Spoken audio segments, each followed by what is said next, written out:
Hello and welcome back to Pictorial on Relay FM. I'm Quinn Rose, and I didn't go to art school, but I'm still here to learn about art anyway.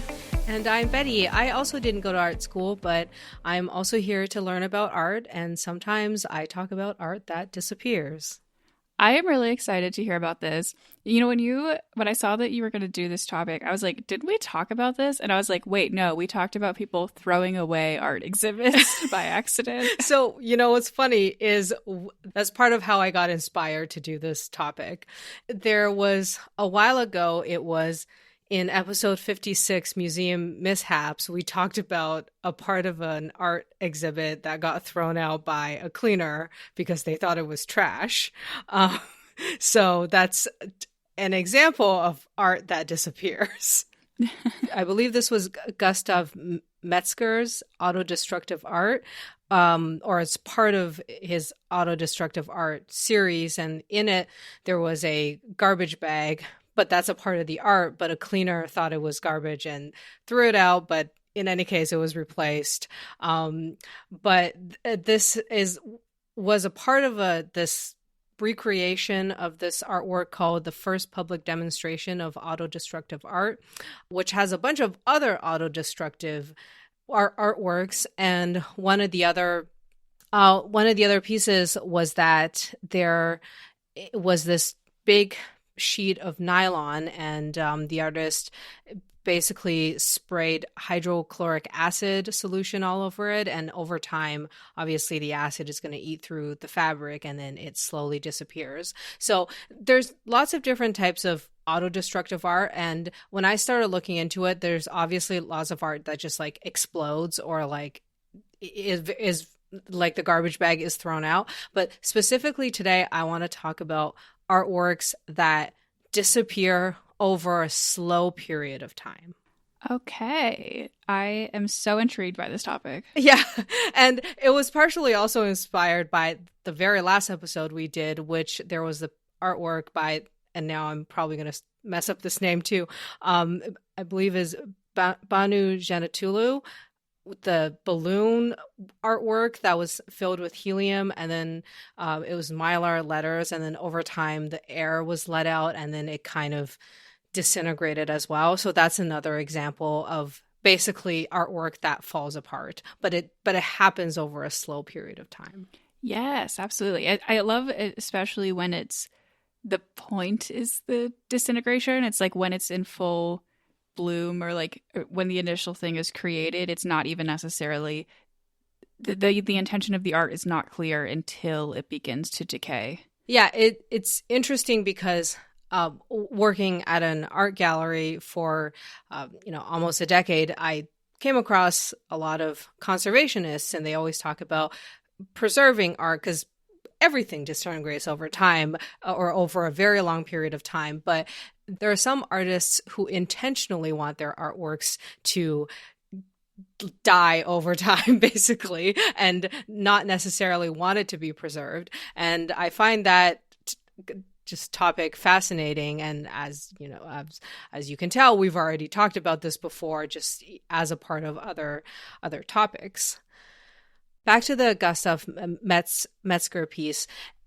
So yeah, basically this, like, there's a lot of different messages that you can take away from, like a fabric that's just melting, or being corroded by the acid. And the artist, like he did a lot of different other types of art that disintegrates. And a part of like what like he's expressing is really about like degradation and, things that humans have no control over. And he was working in around like the 1960s when, the Cold War was happening, and there was a lot of like conflict in the world, and there still is. And he these days, he actually, or his later works ended up addressing these other conflicts around the world. But basically, a part of, or that series of artworks is, the artworks itself is disintegrating, but he's talking about like, a wider societal type of like messages is what he was conveying. I see. Yeah. So another artwork I saw, actually, this was almost 10 years ago. I was actually in Miami in the Perez Art Museum. I might have actually also talked about this piece before, but we've done so many episodes at this point, I can't really remember. But I might have just mentioned it in passing. There's a lot of artworks that this artist has done over a period of over 20 years, and her name is Sigalit Landau, and she's an Israeli artist. So just kind of looking at some of these images you see on the page, can you describe, or what you do you want to describe what you think you see, and then I'll let you know what it is, unless you're reading the text that's on the page. Well, these look very cool. I mean, I can see just from the title of this page that this is related to the Dead Sea, which makes a lot of sense because basically everything on this page is like what I would imagine mermaids wear and live in and stuff. It looks like, it honestly just looks like material made out of seafoam. I'm seeing a dress. There's like a kind of chandelier, lampshade things. Yeah, and it's like if seafoam was a building material. That's what it looks like. Yeah, it does look very foamy from these pictures, but actually, so when I first saw one of these pieces, which I think is one of the chandeliers in the picture, in one of the later pictures, seeing it in person, you can see that it looks like these little tiny white crystals that are encrusted like on the chandelier, or the chandelier is made out of these little crystals. And so these are actually salt crystals that formed on whatever pieces that was dipped into the Dead Sea. So the one I saw in Miami was the artist used barbed wire to make it look like a chandelier, and then dropped the barbed wire in the Dead Sea and left it there for a while, and then fished it out. And then all this salt basically encrusted on the barbed wire. And then so these other works, like some of it is literally a dress, and then there are like lampshades, and basically a lot of different objects that she just submerges into the Dead Sea and pulls it out after a while. And because they're encrusted in salt, whatever material is going to get eaten away by the salt, similar to the acid we talked about before this, that over time these objects like fall apart because the salt just eats through them. I think the chandelier piece I saw, I'm not even sure if it still exists because I saw this like 10 years ago. I have no idea how long it takes for salt to eat through stuff. But I did remember when I was there, the gallery guide there did say the artist has expressed, do not conserve this artwork to make it try to last longer than whatever amount of time it will last naturally being worn away by the salt. So they did say, yeah, this artwork is not going to exist in a number of years. So this is so cool. Not only is this stuff beautiful, like just visually it's really interesting to look at, and I imagine like in person even more so because it's such a textural kind of art piece. But it also, like the deterioration of it is a really interesting way to bring a piece of the natural world directly into an art gallery, because it's like, this is nature. Nature is a cycle of life and death, and this is the piece that I'm bringing into this, like the quote unquote artificial world that humans create, in which we preserve things and we can stave off the decay of certain things. Like, I'm sure the technology exists to create to make these things last longer or to create more permanent versions of them, but instead she's saying no, we have to embrace the way that these things naturally die, and we have to face them and actually see them.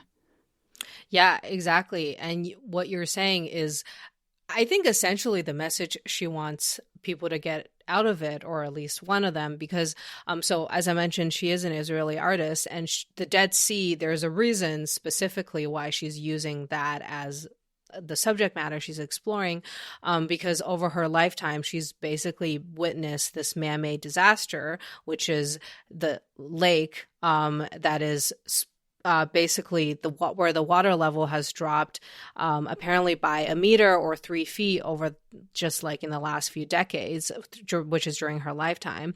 And like slowly this this body of water is disintegrating, like literally in front of our eyes. And to her, like, it's something that she's like thinks is beautiful, and we should try to preserve it, but due to many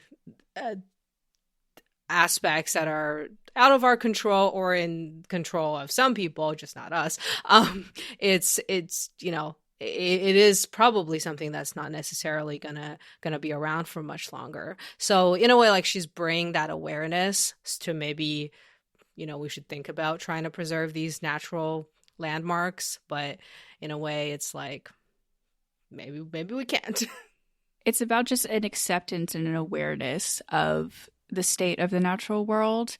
And because if you are not facing what's out there in the world, then you have no ability to make decisions about it. But here it's saying, like, okay, like, we're looking at this art piece and we're seeing the way that it is decaying. I wish there were more images of these pieces as they decay, because these are the images that are in this news story are very, like, the fresh, the really the really nice looking ones. And whether or not that's something that is part of a natural life cycle that has to happen, or it's something that is an effect of climate change, and should be interceded upon by humans in order to mitigate those effects. You can't make those decisions unless you are able to face them. And so I think that this art piece really plays into that. Yeah, exactly. And that actually segues pretty nicely into the next piece that I was going to talk about, which also relates to climate change. So this piece, or these are also a series of pieces that have been made by this artist named Andy Goldsworthy. And I think they're just called ice sculptures or ice sculpture series. And he's been making them since the 1980s, or like the late 1980s. Basically, the first few pieces he created were these massive snow rings.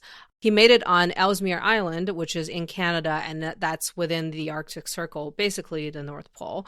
And then these sculptures apparently mark the positions of the North Pole. I'm not sure if this is like magnetic north or true north. I don't even know exactly how that works, but basically one of those. But apparently this is one where if you are at any of these sculptures, the direction will always be on the magnet, will always be pointing towards south. Or if you have one of those magnets that spins, it's just going to spin and be freaking out. So in any case, so this piece is made out of the environment, and probably in 1989 and maybe a few years after that, like, or around that time, these sculptures wouldn't melt in the summer because the temperature wouldn't be warm enough. Like, the Arctic was frozen for all year round. But of course, like, over time, a lot of these sculptures have melted or disintegrated, and this work really is directly commenting on climate change. There is a quote from Andy Goldsworthy where he did say, the North Pole, it belongs to no one. It is the Earth's common and ever-changing landscape in which whatever I make will soon disappear. So anyway, I just, to me, it's kind of beautiful, like, to think about that in a way, but then it's also kind of sad because, that's what's happening. It is hard to have a more direct commentary on climate change than by putting up ice and being like, it's melting now. Yeah.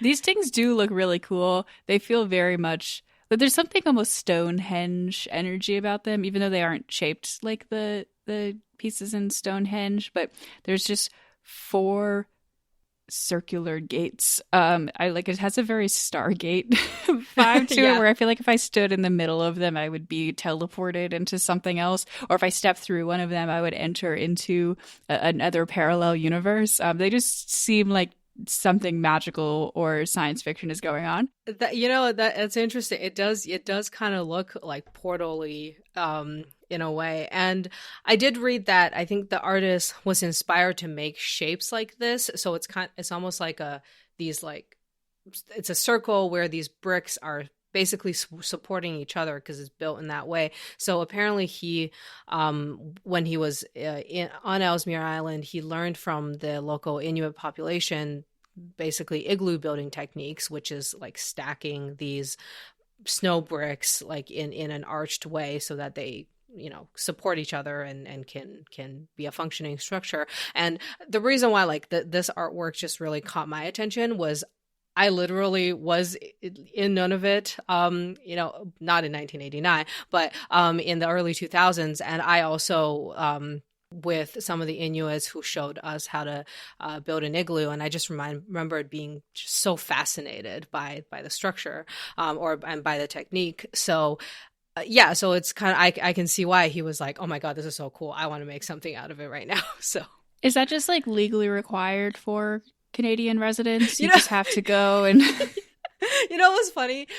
I am one of the few Canadians who has actually been to Nunavut. And if anything, I'm probably one of the few Canadians that's actually been to any of the territories. Like most people I know, like it's so remote. It's very hard to get there. And I was only able to go because of like a school trip that was sponsored by the Rotary Club. But it should be actually, I think it should be mandatory for Canadians because it is a very interesting place. And, I loved it there, and I wish I have a chance to go back. But yeah, most people, it's difficult to be able to actually do that. Yeah, I bet that. Yeah, that sounds like a really cool experience. Yeah, and of course, over time, it'll get more difficult to do that because it's melting, literally. So yeah, so get up there while you can. Cheerful. Yeah. Yeah. So. Anyway, so the next piece also has to do with melting, but in a slightly different way. So yeah, I guess I'll get you to describe these images as well before I get into what they are about. Oh, this is interesting looking. Yeah. Okay, so so the first image that I see, it just looks like a very traditional sculpture, just really big, in the middle of this huge empty room. I'm seeing this giant sculpture, and there's a couple other random chairs and things around in this room, and I'm like, oh, what am I looking at? And then I scroll down to the next image, and it turns out that all of these are candles. These are gigantic candles. So over, like, including the chairs, I guess. So all of these weird different chairs and these what look like classical sculptures, and then kind of more contemporary sculpture of a guy. All of these things are candles, and so they melt over time. I have a lot of questions about this. My first question is, are the candles lit while people are walking around looking at the chairs? So yes, I believe the candles are lit. There's probably like fences and stuff, I don't actually see it in these pictures, but I think there are ways to prevent people from like going up to them and lighting themselves on fire. Because if there is anything I know, it's that people in art museums are gonna touch the art. It's Yeah. like the one rule, and yet the number of times I've seen someone just touch a sculpture, and I'm like, just don't do that. Oh, I used to see it all the time, and it bothered me so much, and I'm just always like, why are there these people? But yes, I believe there were ways to prevent people from doing that, but I wouldn't be surprised if someone went and tried to touch them anyway. But yes, I believe these were lit. So this is actually from the Venice Biennale, 2011, actually. But this artist, Urs Fischer, also creates these wax candle figures of all different kinds, and these were just the particular pieces he made for the 2011 Venice Biennale. But basically, yeah, these ones were like, sometimes he recreates some sort of classical, like Renaissance or Baroque sculpture, and sometimes it's like a contemporary person that he would sculpt, and yeah, sometimes it's a chair. What happens is, it's at the beginning of the installation, all the candles are lit and they're just left to burn, I believe, the whole time, maybe even when the show is closed, and hopefully the fire marshal is involved to make sure that this doesn't get out of hand, and then Yeah, over a period of, so this one was over a period of 3 months. It just melted away. So it started out in that, what it looks like in the first picture, and then 3 months later, they're just puddles on the ground. Wow, that is such an interesting concept. I can't imagine putting this much work into something designed to melt away in a matter of months. Yeah, that's the thing. These sculptures, they look beautiful and they look like they took a lot of work. But yeah, they, as far as I know, they no longer exist, or if they do, they're puddles. And I don't even know, again, I don't even know how this artist would sell their work, because either they don't or they sell the puddles at the end. Yeah, imagine being like, "Oh yeah, I bought this new piece. It's this giant chair candle that's in the middle of my living room. Don't sit on it. It's wax." Yeah. Anyway, I don't know what these works mean, but they seem cool. So. You know, memento mori, we all die. Exactly. Exactly. Sometimes an art piece is just about death. Oh, for sure. So this next piece that I put in there is actually probably the first artwork that I ever saw, that I knew of, that is an example of this, like something that's disintegrating. So this is an artwork that I first saw in, I believe, 2007 or 2008. It was first displayed at the Power Plant Contemporary Art Gallery in Toronto, and then subsequently it was purchased by the AGO, and then it was, I believe it's still in the AGO's permanent collection. Yeah, if you look at that first picture, do you have any sense of what you think it is? Hey, Betty, Yeah. I hate this. I'm sorry. This is so gross. Okay, so it looks like a sculpture of, I'm assuming, something related to organic material. But it looks like kind of like a person with a shield, holding a shield in front of them or something like that. Like it's a humanoid shape, but the features are not clear at all. And it's covered in, honestly, what looks like mold. It's gross. It is very gross, and you don't have to look at it for too much longer. And I've, in fact, closed the window. I had to look at this in real life. Oh, no. So, if that helps. But yeah, so it actually, the name of the artwork is actually Infestation Piece, which you describe, by the way you described it, is pretty much what it is. So the shape of the sculpture was inspired by a Henry Moore piece called Warrior with Shield, which was this sculpture that's supposed to be like a blobby abstract representation of a warrior with shield. And then so this other artist, Simon Starling, in 2007, recreated this Henry Moore piece, which was originally made in 1954.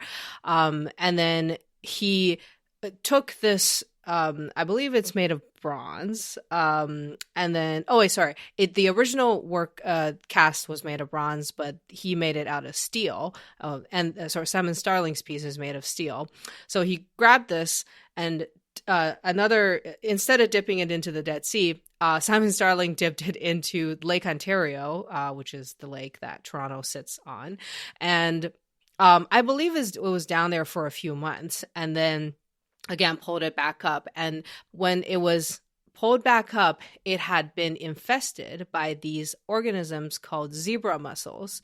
And zebra mussels are these mussels that originate from the Black Sea, but they would cling on to ships, and then these ships somehow eventually made it to Lake Ontario, and then the zebra mussels basically are these invasive species that has been devastating Lake Ontario since the mid 1980s. They're still there, and I have seen them like all over the place. I have a friend who actually was cut by one and was like bleeding like crazy once when we were at the beach. So basically, it's something that has been terrorizing Ontario for decades. And then when Simon Starling made this piece, it then latched onto the the sculpture.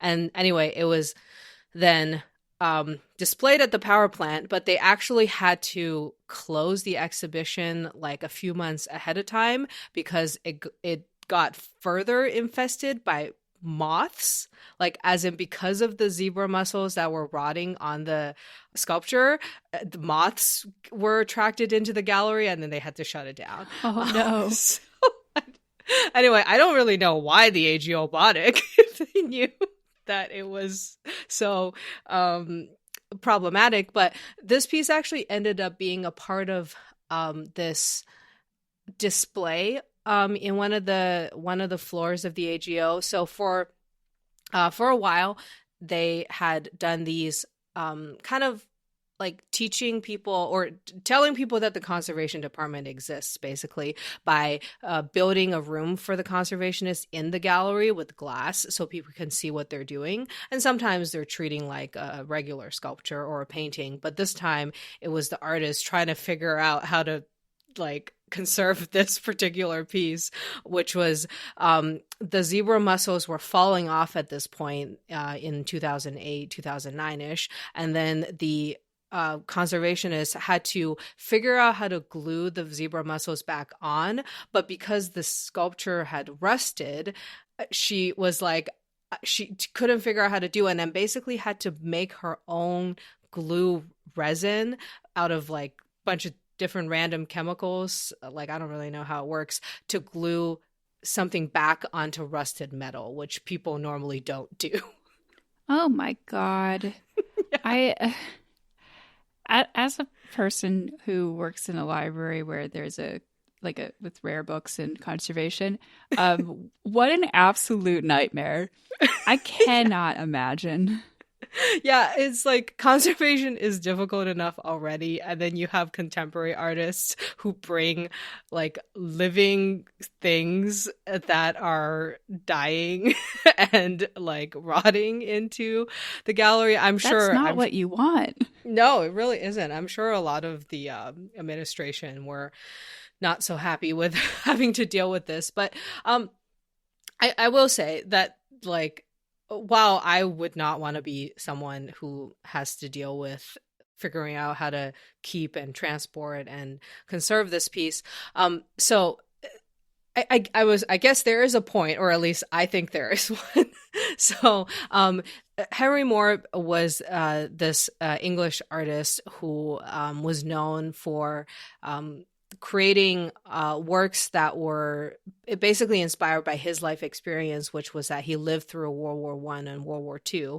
And specifically, after World War II, like a lot of people he knew came back from the war, like disfigured, basically. And so he, for a while, made these sculptures of just, disfigured people because that was his experience and what he saw.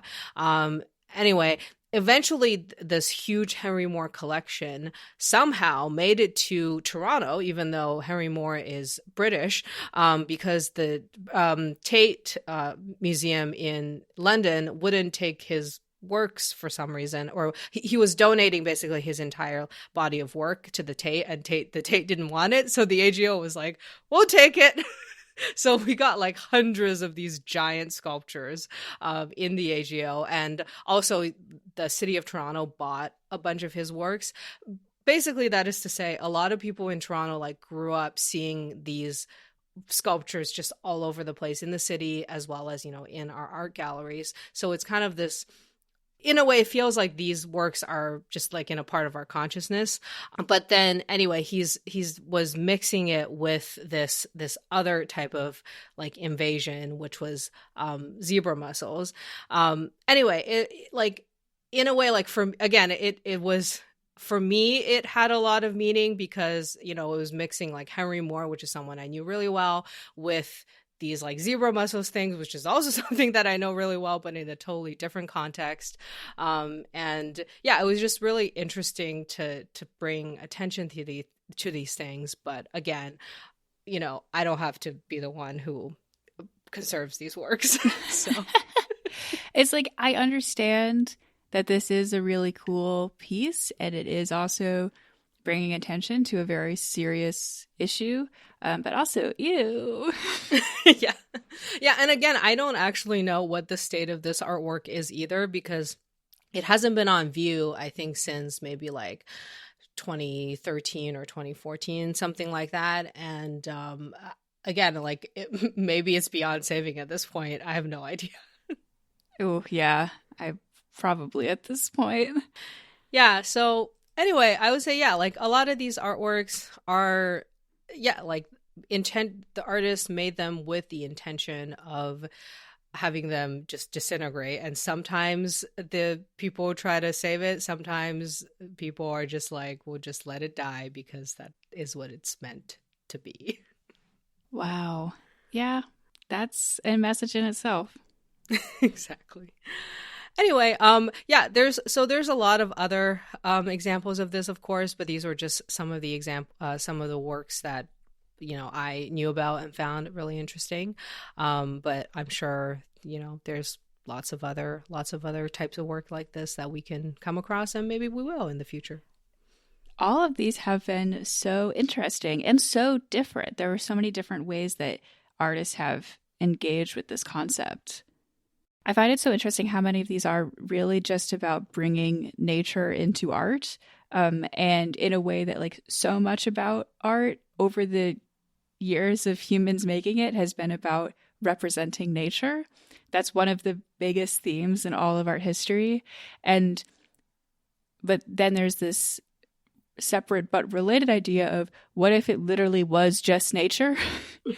And I do think that there's a reason why that's such a salient idea to contemporary artists, in this concept of, like, we live in a world where nature is very unstable, and humans have had a negative effect on the balance of the natural world. And as we're all asking ourselves right now how we can regain that balance and what we can do to make a difference, I think part of that question is looking at the way that the natural life cycles of nature actually happen and what those actually look like in these different forms, whether they be like invasive zebra mussels or they be the salts of the Dead Sea. Like, there are all these different forms in it. Even just like the concept of ice melting. We have freezers, but outside in the world, when it gets warm, ice melts. And these things that are so simple but really do matter.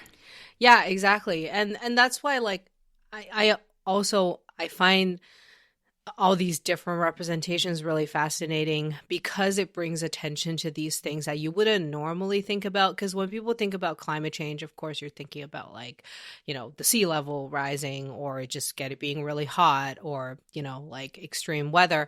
But there are so many other things, like, you know, degrading landscapes, or like bodies of water, or invasive species, and just, you know, a number of other things that are very specific and may not get all the attention, but is still really important, that should be, like, addressed or at least paid attention to in some way. And I think it's like these artworks, and a lot of different other works that address other things in nature, like, do bring the attention to. Well, thank you for bringing my attention to all of these. You're welcome, and I apologize for some of the gross pictures. It's all right. That's part of art, you know, thinking things are nasty. Of course. Well, thanks everyone out there for listening to this episode. You can find our show notes at relay.fm/pictorial. And if you weren't following along with the chapter art on what these things look like, I super recommend checking out the links and taking a look, because they all have very interesting things going on. It's a very textural episode, I think, all of these art pieces. You can also find us on Twitter or Instagram at Pictorial Pod. And you can find me on Instagram at Quinsta Rose. And you can find me on Twitter and Instagram at ArticulationsV. I'm also on YouTube as Articulations. And speaking of YouTube, we also have a YouTube channel, Pictorial Podcast, where we have video versions of our audio episodes a little while after it comes out. For this one, there will be a lot of very textural pictures that you can enjoy. Thanks for listening, art enthusiasts.